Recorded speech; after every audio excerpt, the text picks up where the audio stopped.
is a Furnish Brothers production.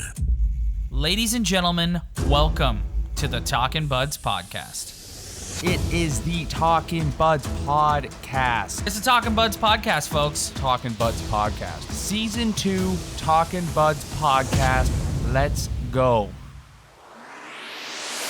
Someone has got to be a big boy and step up. Oh, he's a legend. Absolute legend. What is it going to take for this team to win a round in the playoffs? Who's a bum and who is a beauty? Austin Matthews, it's time to be an elite hockey player night in, night out. This is the Talking Buds podcast.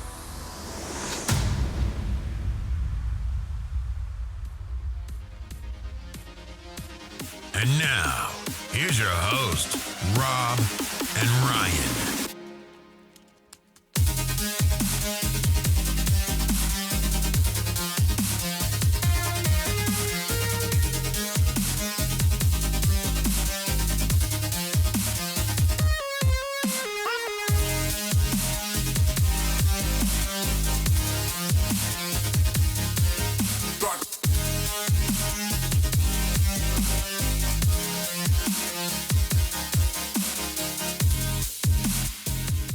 What's up, everyone?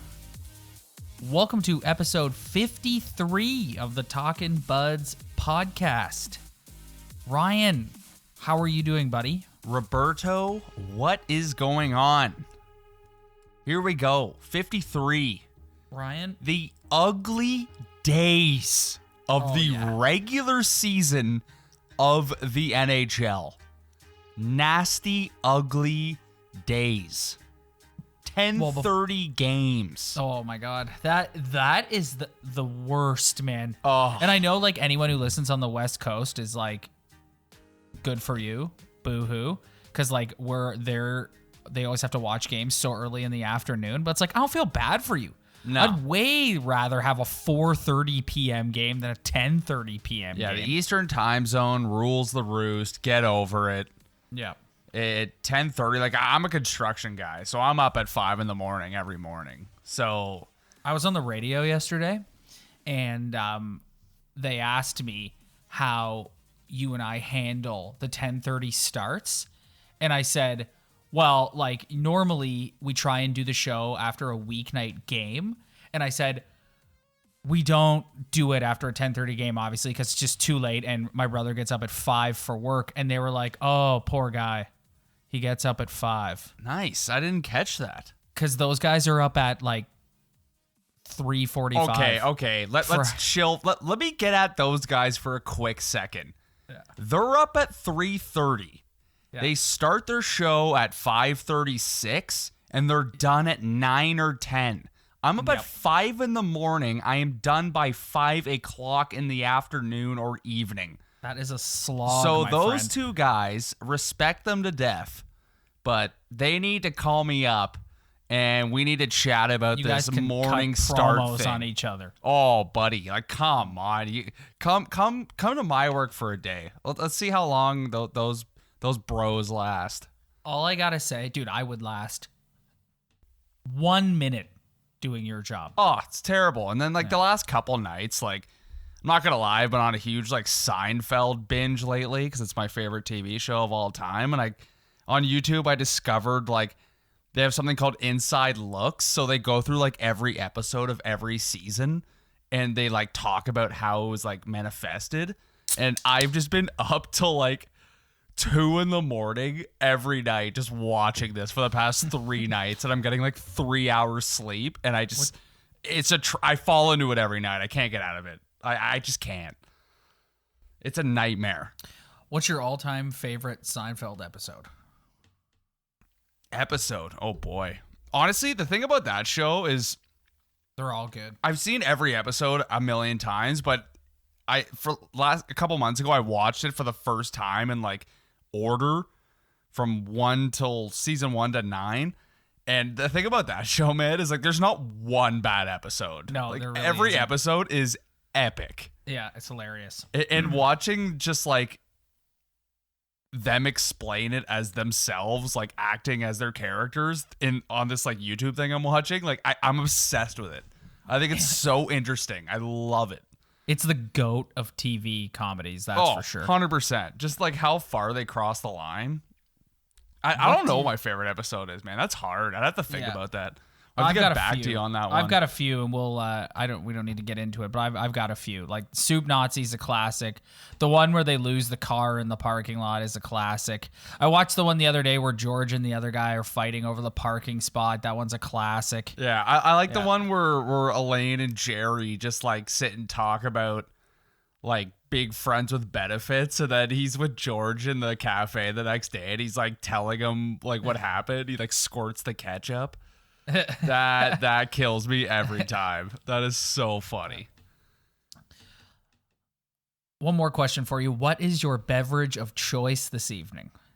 Well, tonight, I'm going deep tonight. If anyone is at your local LCBO and you're looking at the prices, the percentage of alcohol, and what you can get for your value, I suggest, if you could stomach it, to go right for the 5.9 PBRs. This 6-pack of Tall Boys, like it will literally do the most damage for your buck. I highly recommend for any beer drinker to go straight for the 5.9s PBRs. If you're looking to just send it quickly.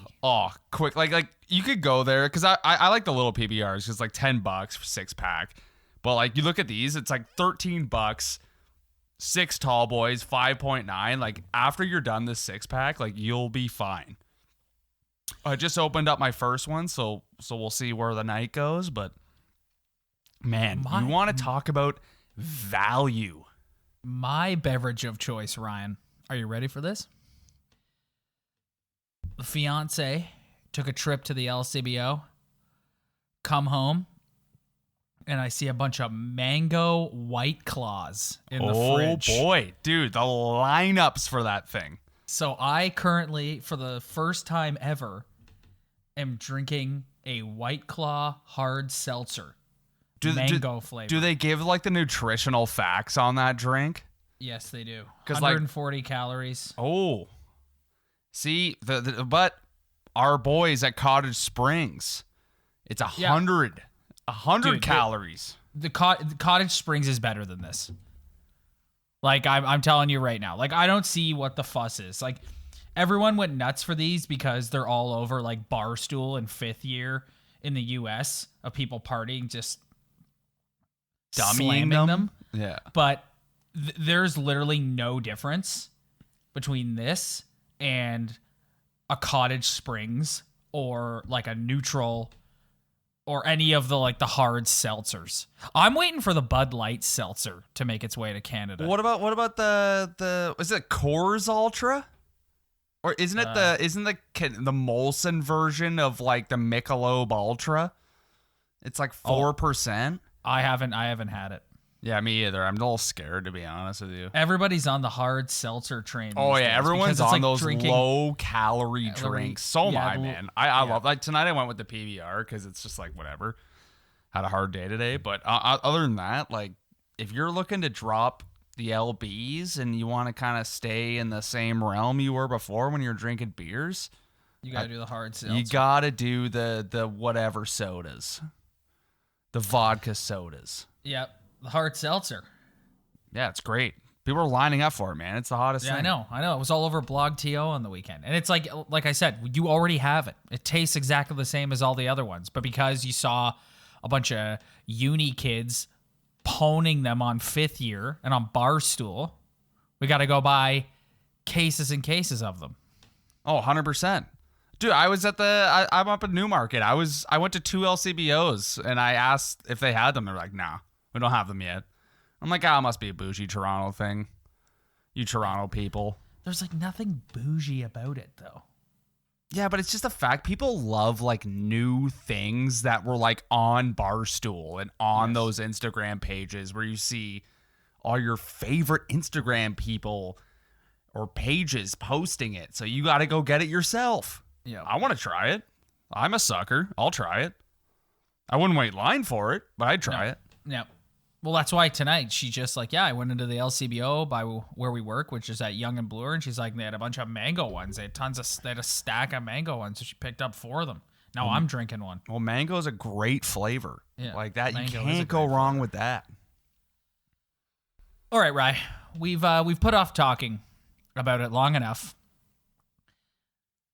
If you wanted to encompass the Maple Leafs season, like if an alien showed up or someone from another country who didn't understand hockey and you wanted to take them through what this Maple Leaf season has been like, you would point to the last week and a half, 10 days of the Maple Leaf schedule. This is who the Maple Leafs are. I almost want to go like Ace Ventura on this rant and give the whole...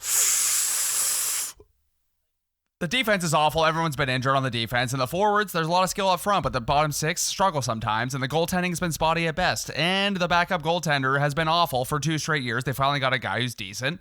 And he came in, he played well last night. I thought he played okay, but he blamed himself, and there's no reason for him to blame himself. But at the end of the day, this team is just so undermanned on defense, and even when they're fully healthy, they're still undermanned on defense, and their forwards are so skilled heavy and only focus on skill, seeing how they are the number 1 team in goal scoring in the NHL and 28th in goals against and high up on the power play and down low on the penalty kill because I don't have the numbers on hand. This team, in a nutshell, is just skill, low on defense, and this year, as far as I'm concerned, spotty goaltending.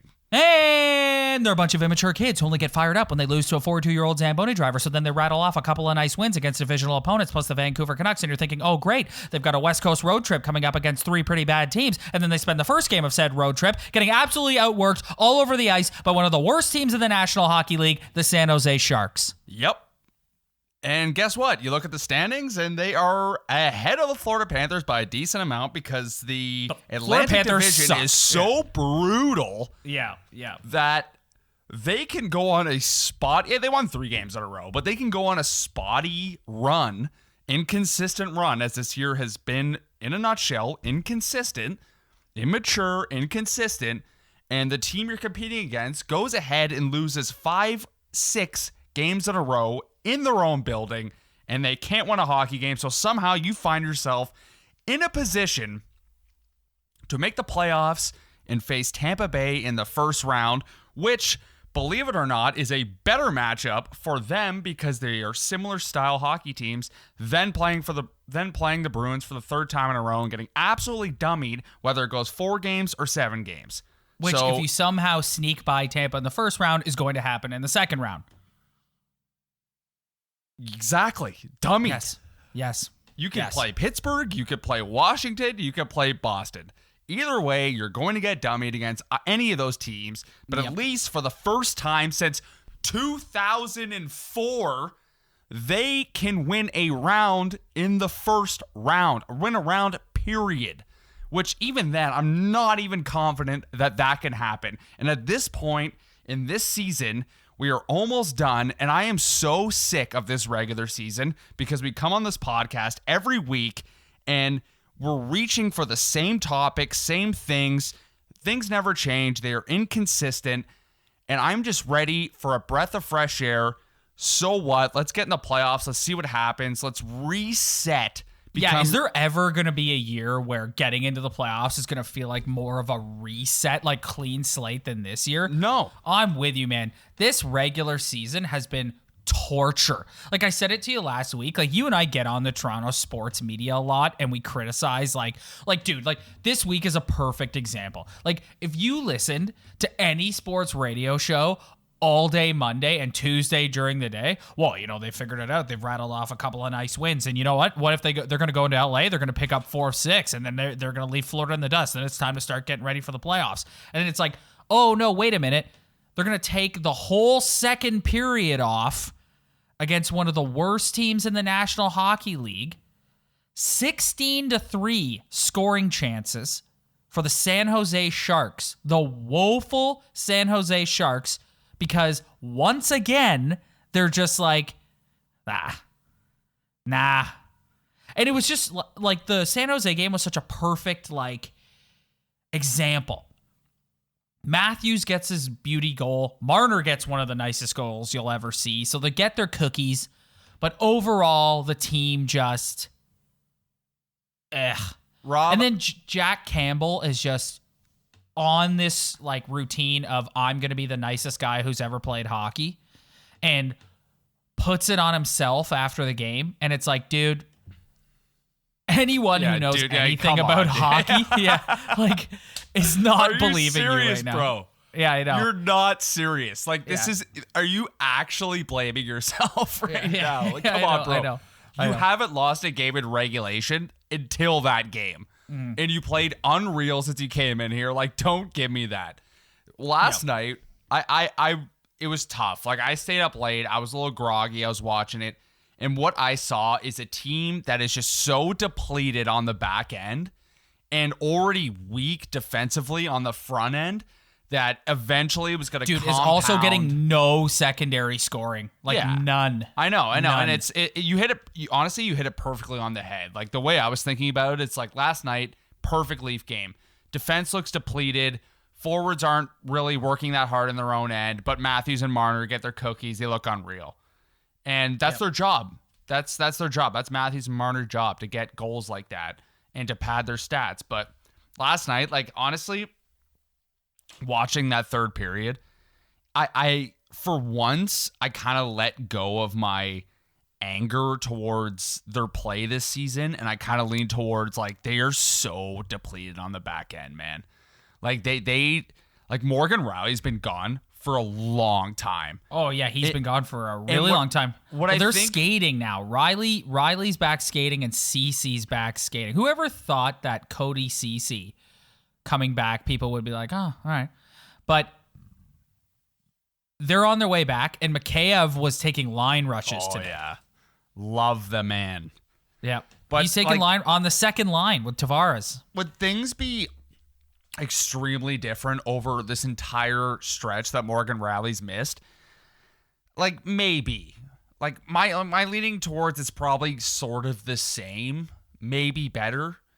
But, like, there's no doubt when you're looking at guys like Hall and Dermott, like, having Morgan Rielly take up his 22 to 25 minutes a night is just a huge help to those guys. Yeah. And I thought last night was a perfect example where they needed a guy like that.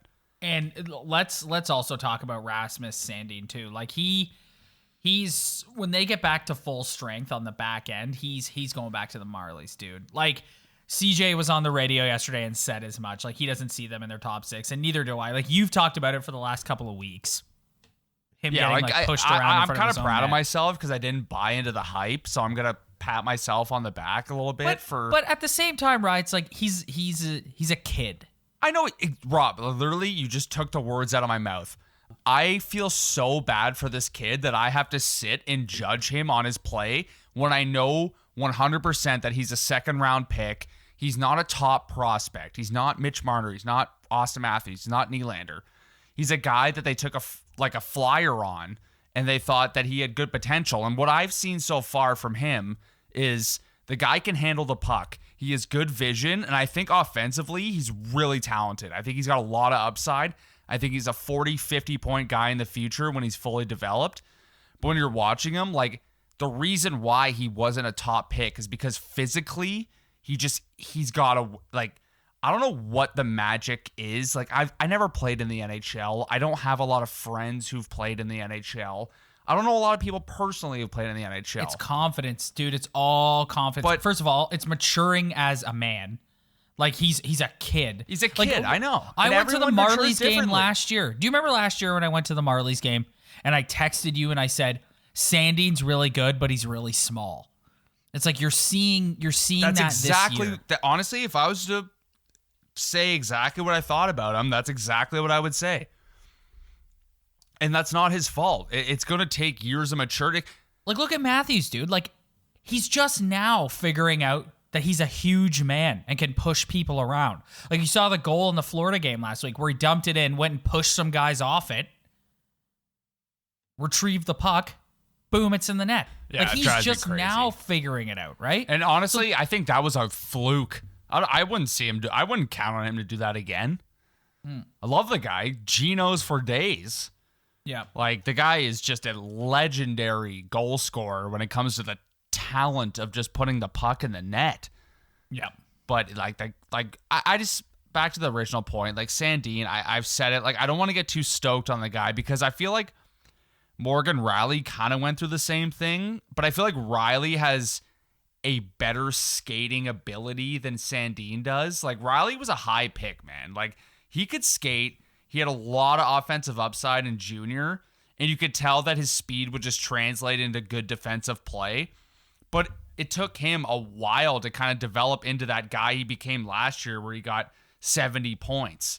And when I look at Sandin, I think offensively, he is probably more talent than Morgan Rielly offensively from what I've seen. Just making good passes and in the O-zone on the point, kind of making smart decisions. But when it comes to speed and skill, or not speed and skill, speed and size, it's going to take some more maturing. And we all know defensive players in this league, defensive prospects, take longer than forwards.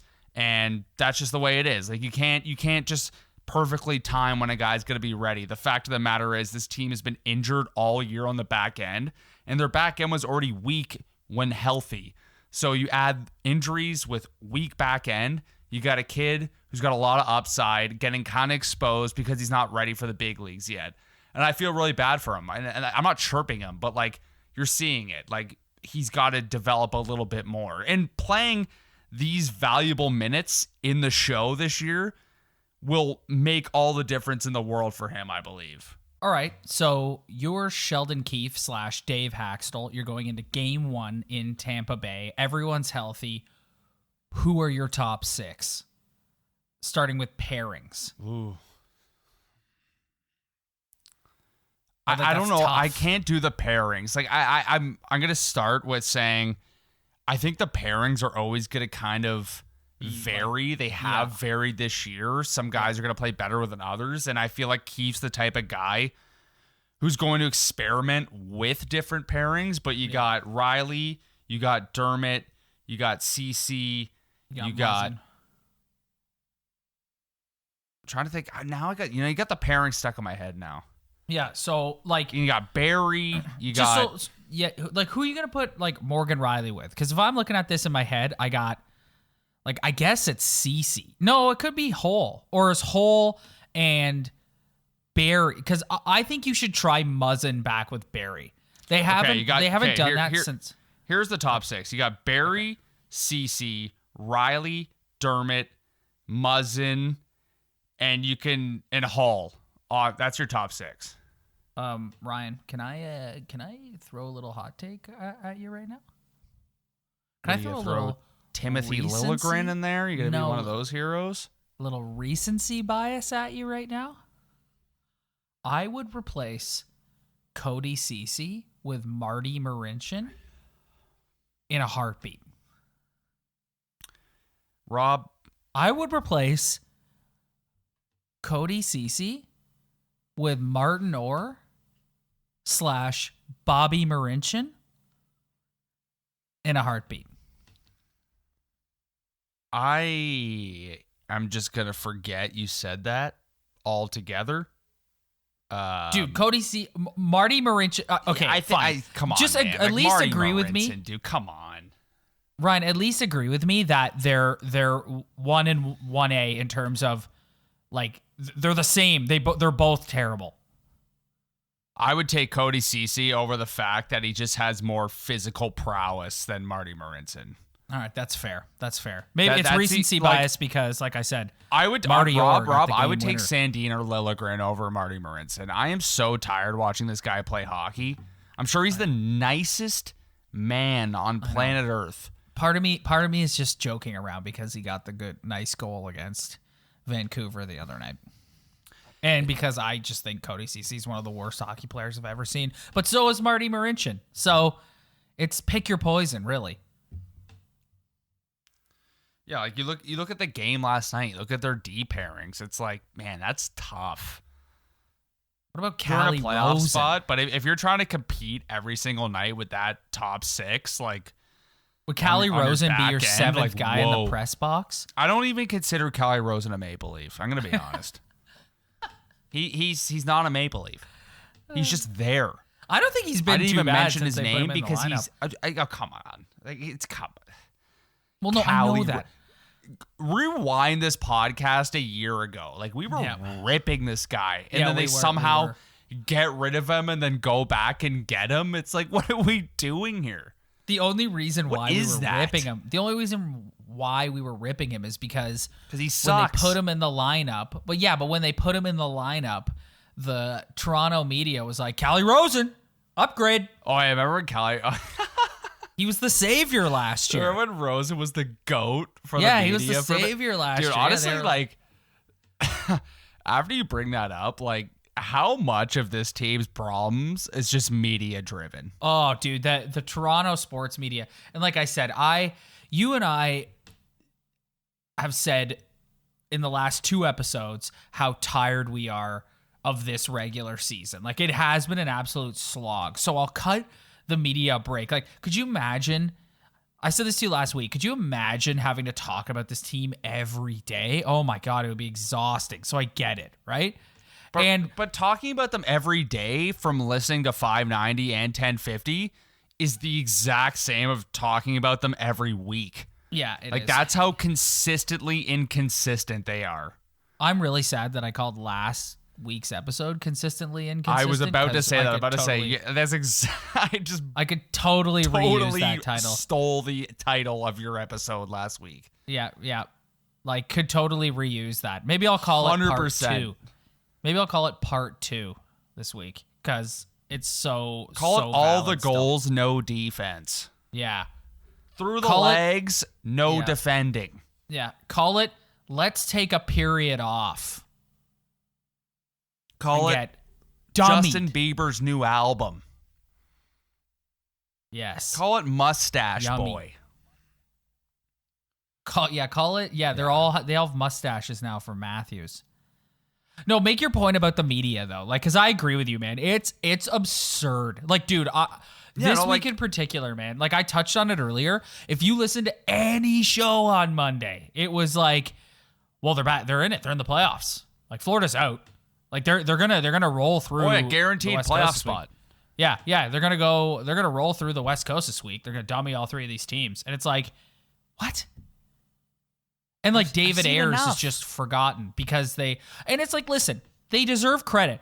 The Florida game last week, one of the best, most entertaining games of the season by far. And they played well and they overcame falling behind and they didn't take a period off like they normally do.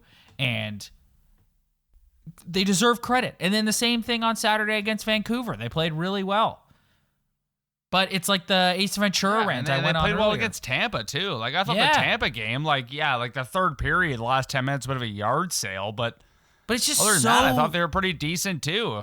it's just so them. It's like they lose to David Ayers, and then it's like, we got embarrassed. Well, Everyone's making fun of us. We just turned this guy into a late night talk show celebrity. Yeah, they get dummied by Buffalo, dummy by Pittsburgh, dummy Pittsburgh then get embarrassed by a backup goalie who had his 15 minutes that turned into 30 minutes, that turned into 35 minutes of fame. And then they go on a 3-game heater, and then last night they shit the bed in the third period. And what happens, Ryan? They go to California a day early. Everybody's feeling a little too good about themselves. It's just like, I'm tired of that. That's what I'm tired of. That's what has beaten me down. It's like, you know what? It's an 82-game season. You're going to stink every now and then. You're not going to have it.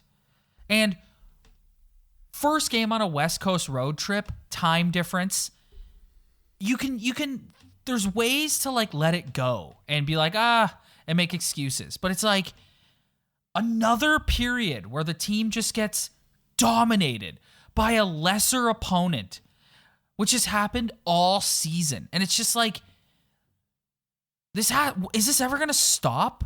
And it's like, No, this is what they're going to do down the stretch here. And then you got to hope that they feel good enough about themselves that they got into the playoffs, and then that's enough to motivate them to play 60 minutes every night.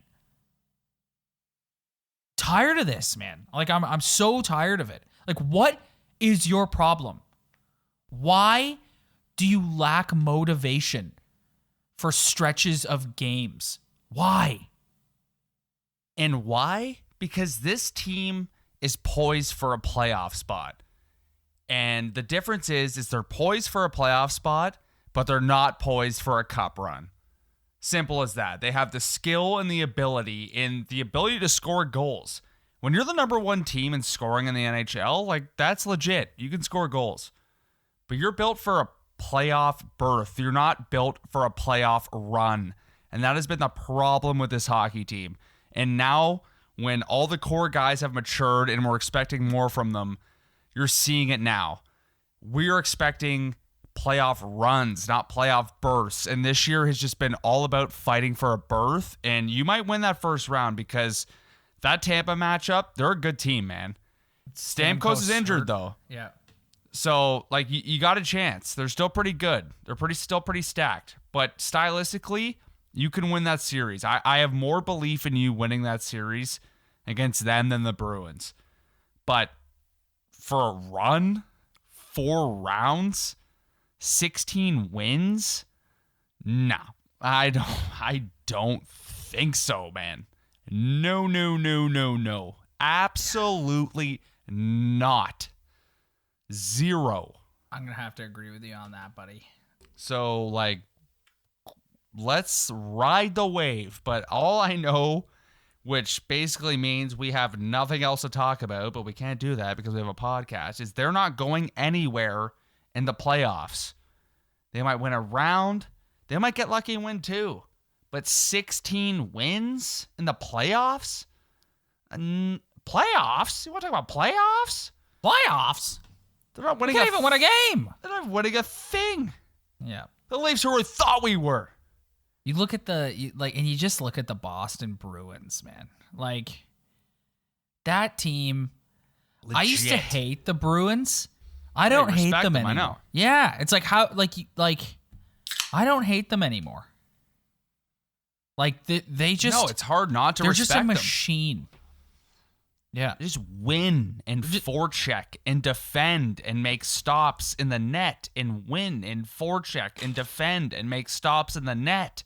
And when they lose in overtime. They don't lose in regulation. They lose in overtime because they work hard enough that even when they're down, they can get back to a spot where even if they lose this game, they get 1 point out of it because the work ethic and the defensive structure is so on point that their team can get them into an overtime period, even if they're getting dummied.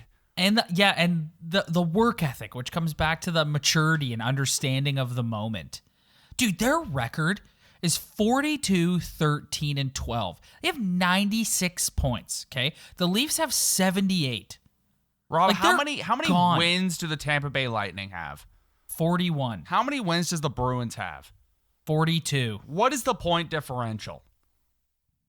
9 points. And that is because the Boston Bruins, even when they're down in a hockey game, no matter if it's 1 goal, 2 goals, 3 goals, so on, etc., they can play with a structure and with a desperation for their team to get back into the hockey game that they can earn a point. And even though having 1 more win than the team behind them, they can be 9 points ahead because they're so structured that they can get a point out of a loss better than any other hockey team I have ever seen. 12 overtime losses. It's crazy. Yeah. It's crazy. And they beat Tampa the other night 2-1. Yeah. And that was a good game. And Stamkos is a huge loss. Like, Did you watch that game? I didn't watch it, but like, I'm watched a keeping little bit tabs of it. on it. I did bet on a second period bet. I did win it, by the way. Nice. Thank God. Good for you. But Good for you. it like, they're legit, man. Like, they could fight. And when you look at all those overtime losses, all that tells me is all the times that the Leafs have been down in a hockey game this year, we've talked about it. I don't feel confident them coming back whatsoever. I feel like they don't have the ability to fight back unless it's against a weak hockey team.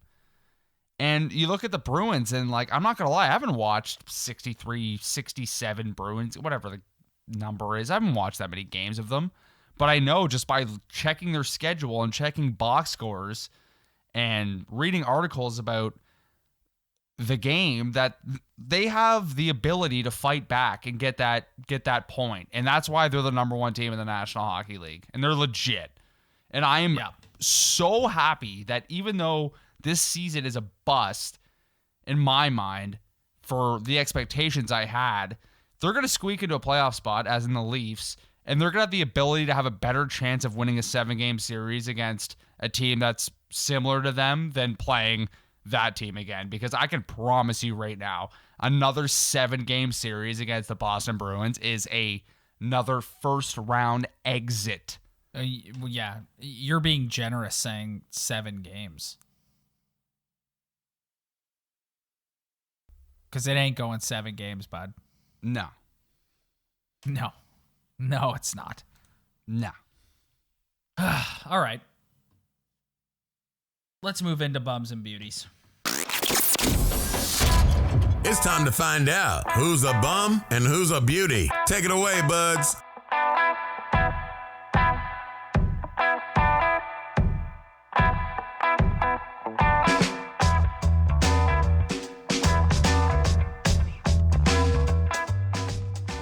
That's right. It is the West Coast Road Trip edition of Bum and Beauty of the Week.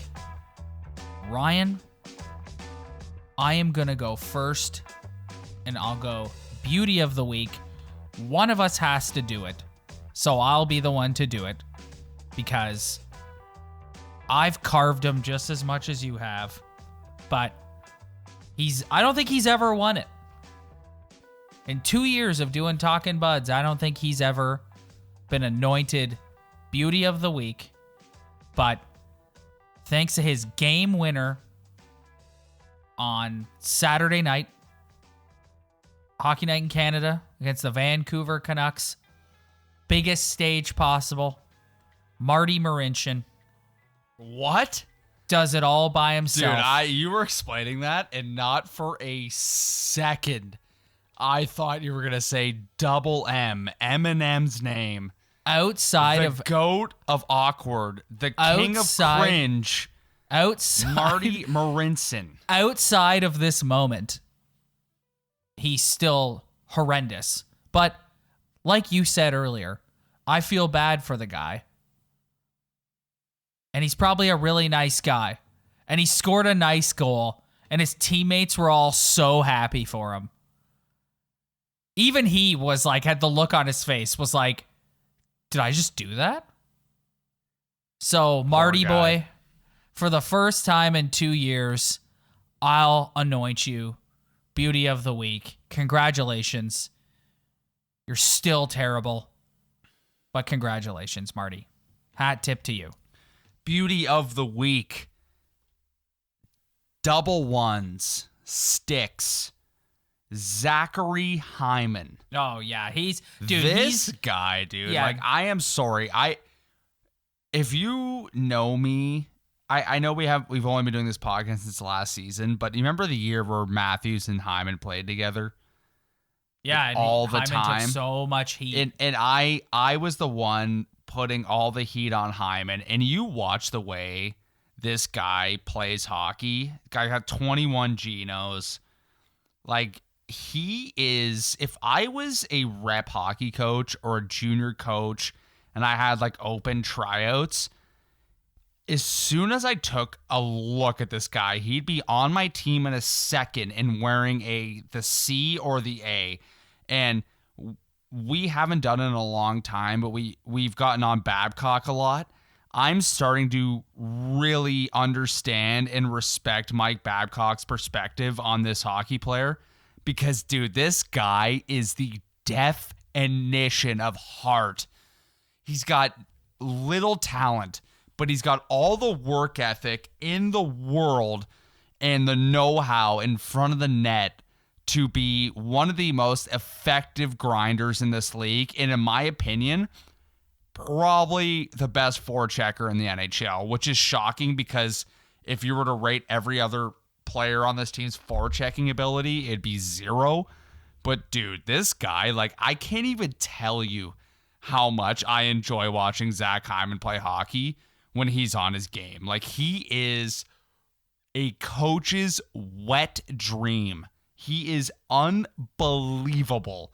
And he is my beauty of the week because, man, like, this is the guy you want on your hockey team in a war. I'm the one out of the two of us who rants and raves the most about effort, heart, maturity, whatever you want to call it, and I don't say it enough, and I should. Zach Hyman is exempt from all those criticisms. The guy is unbelievable, man. Brings it night in and night out consistently. He's a beauty. I said to you last week, he's an untouchable for me. He's such an important part of this core. He is a part of the core. Like, the core is not just the big four, Rielly and Fred, okay? He's a part of the core. 100%. Full stop. I second that too, man. Zach Hyman is a legend. I love the guy. Absolute beauty.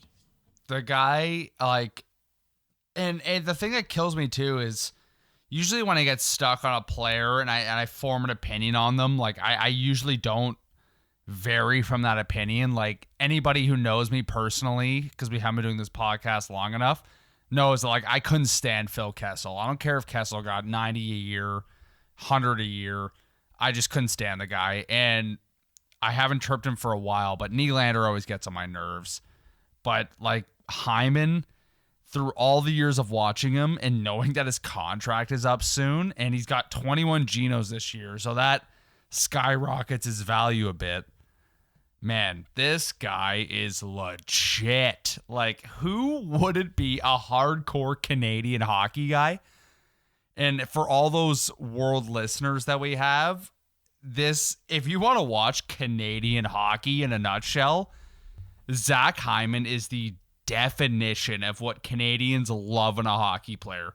A guy who can grind in front of the net and get 21 Genos, even though missing a large chunk of the start of the season, and being pushed up in your top 6 and being pushed down in your bottom 6, being an effective penalty killer who gets chances even on the penalty kill. And to be honest with you, I would even throw him on the power play in front of the net. He's that effective. I am in love with this man. He is my favorite Leaf right now. He's got one of the greatest numbers in history, and I credit you because you're a number 11 guy. Man, I was a number like 11 I guy. can't even tell you how much I am in love with this man. Like, he is amazing. He's so good, and I hope they can find a way to toss Muzzin some dough. No offense to Muzzin, but, like, you gotta find a way to toss Hyman some dough because this guy's worth it. He's legit, man. I'm going off the board with my bum of the week, non-Leaf related. Anyone who has a strong opinion about e-bugs, you need to get a life, dude. Like, it's literally happened twice in the last, I don't know, what is it, 5 years? David Ayers bought the league publicity, and it's not the kind of publicity you want. Listen, when you're the National Hockey League and you're competing with the National Football League and the NBA, you'll take any sort of publicity you can get. So, whatever. My team was on the receiving end of it, and I still think it's a great story, like, really entertaining. Bro, this guy's 15 minutes turned into 30 and turned into maybe 45. The amount of Twitter heroes that I saw that were like, oh, this is ridiculous. The league's just going to ignore this? The league's just going to ignore the 14-year-old Zamboni driver? It's just like, why do you care this much? Because they're bored and they're on Twitter. Man. And for someone who looks on Twitter as least as I do, because I think Twitter is like the scum of the earth, even though it is. you can gauge Leaf temperature on there pretty well. It's a dark, dark place. But it is like, bro, like Twitter is a joke for opinions. Like, who are these? The guys with the egg profile pictures and the guys who have 13 followers. And I know life isn't all about popularity and followers, but when Jimmy has 13 followers and he's chirping something, it's like, shut up, bro. Yeah.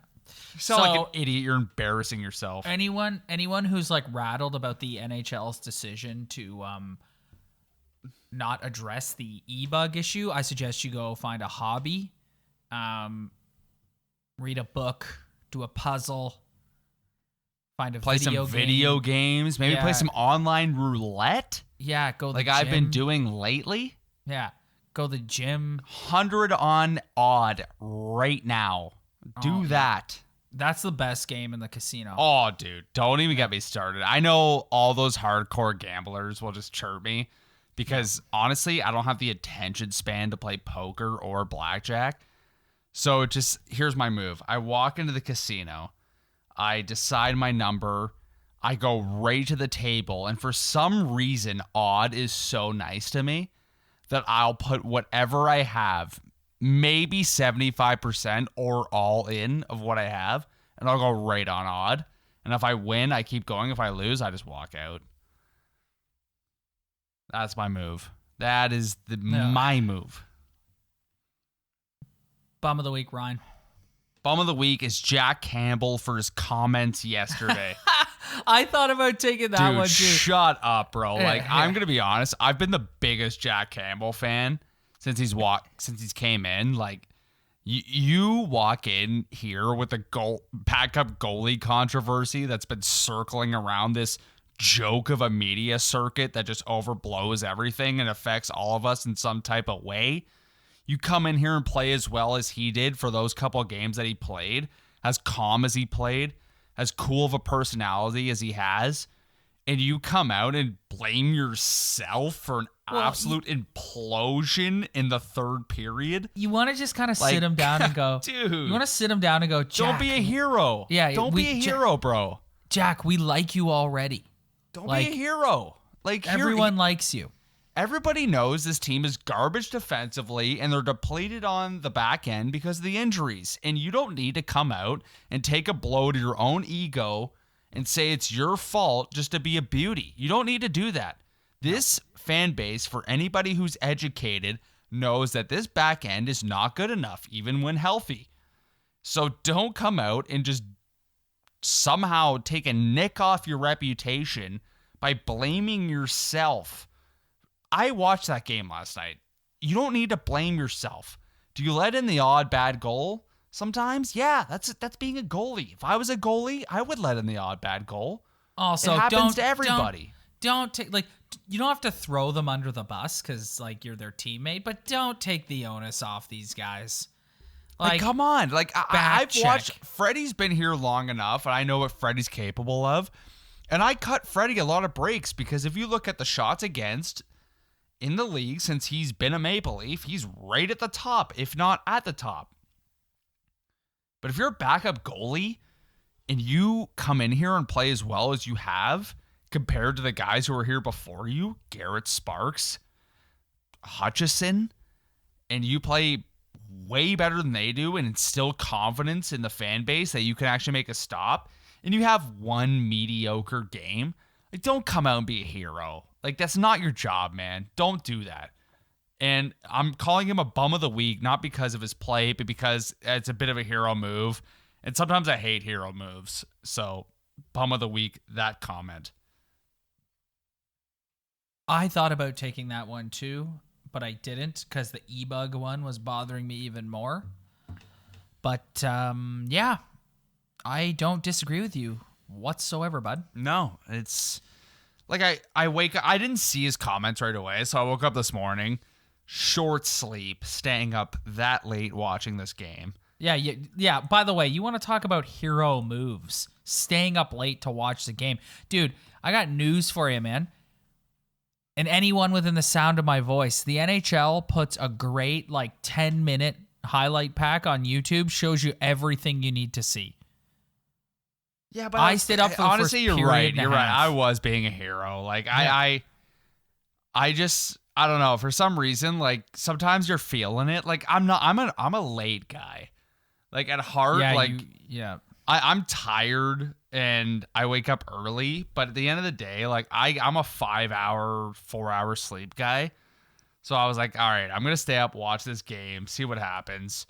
And then you watch that implosion and you're just like, oh, great. I just stayed up for absolutely no reason. Just to come on this podcast and have maybe 2 or 3 more credible points that I would have had than watching the YouTube pack. Everyone who stayed up and watched it said the same thing. And I'm not even disappointed. At this point, I'm expecting what happened last night, because if you look at their schedule over this season and look at the stats and the scores and the runs and the losing streaks and the winning streaks and the Marner goals, Matthews goals, defensive injuries, healthy lineups, injured lineups, it's to be expected. Yep. And I'm just ready for the playoffs to start immediately, but we still have some time. Playoffs? Playoffs? What about playoffs? We haven't even won a game.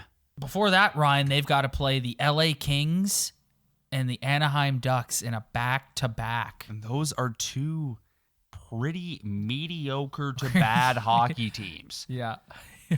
So let's get 2 dubs out of there, boys, or else it's going to be kind of embarrassing. But luckily, the team you're fighting for that spot with, or even the wild card, like forget the Islanders. Like you compare yourself to the Blue Jackets or the Hurricanes, even though the Hurricanes have a lot of games in hand.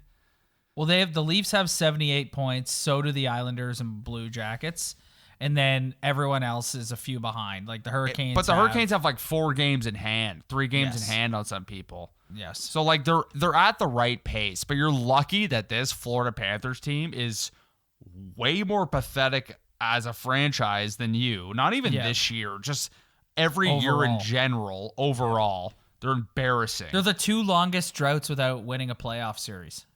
So like you're lucky at this point. Yeah. Like this team is shitting the bed, excuse my language, through this last part of the season, because you're staying in it because they're so garbage, and you can just play a consistent win 3, lose 2, win 2, lose 2, win 4, lose 2. Like that's keeping you in the race. And I am totally ready right now to admit that I'm going to hit the reset button immediately, as I hope when postseason Pines start, that this team can just reset and we can just become fans again. Like, remember when me and you went to the playoff game last year? That was unreal. That was so fun, man. Yeah.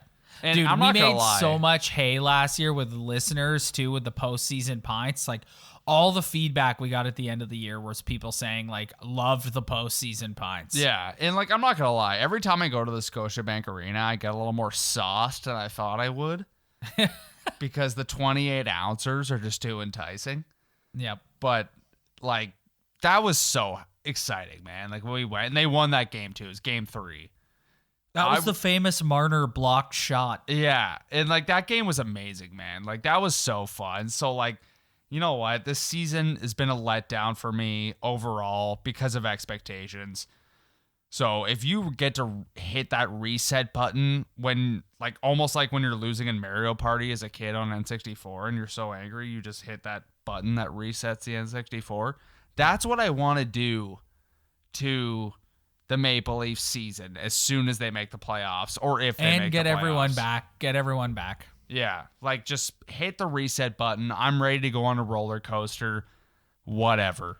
I just, at the end of the day, before we even pressed record on this podcast, we talked about how like it's getting almost challenging to like come up with things to talk about on this podcast. And it sucks because this whole season's just been one consistently inconsistent thing.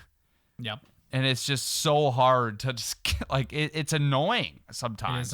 It is annoying. It takes it out of like after the Florida win last week, I was like fired up and rejuvenated, and then I was out with my buddies on Saturday night and we watched the Vancouver game, and that was really fun. And then, like I said, I watched the first period and a half last night, and the second they started getting caved in, I was like, I'm going to bed. Like, I'm not staying up to watch this. Them just giving up odd man rushes all over the ice and just so many quality scoring chances. I was just like, I'll catch the rest of this tomorrow morning. Yeah, those 10:30 ones. They It's tough when you're hurt. ready to go to nana. They hurt. Yeah, they're tough when you're ready to go bye-bye. All right. I think that'll do it for this week, buddy. We'll see y'all next week after the Tampa Bay Lightning visits Scotiabank Arena on Tuesday night. See everybody. Thanks for downloading. Don't forget, it's been a while since I've said this, but I'm going to throw this in. Leave a 5-star review. Hit the subscribe button. Leave a written review. I know no one wants to do the written reviews, but they really help recommend us to other people looking for hockey/Toronto Maple Leaf podcasts. And you want to be a beauty and just help us out, because help us out. if you're a listener and you've stuck with us through the weeks you've been busy at work, and we know or the you're weeks there, you've been we get the busy stats in your life, like we have the stats. We know who's listening. If you're a guy who's week in, week out, and you haven't left a written review, I just got to ask you for one more thing, we got to ask you for one more thing, and just leave even if you just write nice with an exclamation mark and just leave a 5-star written review, like that is beauty. That is Zach Hyman on the forecheck beauty. Or cheers. Anything. Yeah. 5-star review and write a thumbs up emoji. I don't even care. We'll take it. We'll take it. Care. We'll do it. We'll take it. We'll take it. It works. Yeah, so it does. if Totally you're someone works. who's been with us, because I know a lot of people who message us on Instagram and through text message through our personal phone numbers, like, just be beauties.